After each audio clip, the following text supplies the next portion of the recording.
সম্মানিত দর্শক ও শ্রোতা মণ্ডলী, আপনাদেরকে জানাই প্রীতি ও শুভেচ্ছা।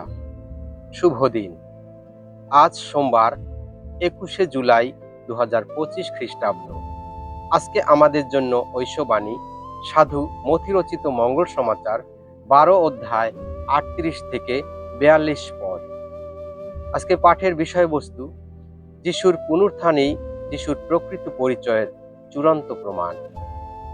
পাঠ করছি আমি দীপক পিয়াস হালদার। পরে এক সময় শাস্ত্রী ও ফরিসীদের কয়েকজন যিশুকে বললেন, গুরু, আমরা আপনার কাছ থেকে কোনো অলৌকিক নিদর্শন দেখতে চাই। উত্তরে তিনি বললেন, এমন অসৎ ভ্রষ্ট যুগের মানুষ যারা, তারাই কিনা অলৌকিক নিদর্শন দেখতে চায়?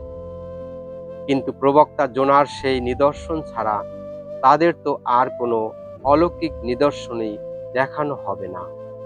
কারণ জোনা যেমন 3 দিন 3 রাত ধরে সেই অতিকায় মাছের পেটের ভিতরে ছিলেন, তেমনি মানবপুত্র 3 দিন 3 রাত ধরেই মাটির ভেতরে থাকবে। মহাবিচারের সময় যখন এই যুগের লোকদের উঠে দাঁড়াতে হবে, তখন নিনিভে নগরের লোকেরাও উঠে তাদের দোষী সাব্যস্ত করবে। কারণ জোনার বাণী শুনে তারা অনুতাপ করেছিল, অথচ এখানে তো জোনার চেয়ে মহত্তর কেউ রয়েছে। মহাবিচারের সময় যখন এই যুগের লোকদের উঠে দাঁড়াতে হবে, তখন দক্ষিণ দেশের সেই রানীও উঠে তাদের দোষী সাব্যস্ত করবেন।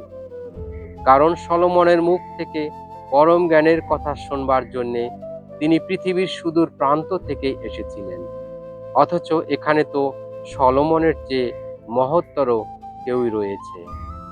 খ্রিস্টের বাণী। খ্রিস্ট প্রভু, তোমার প্রশংসা হোক।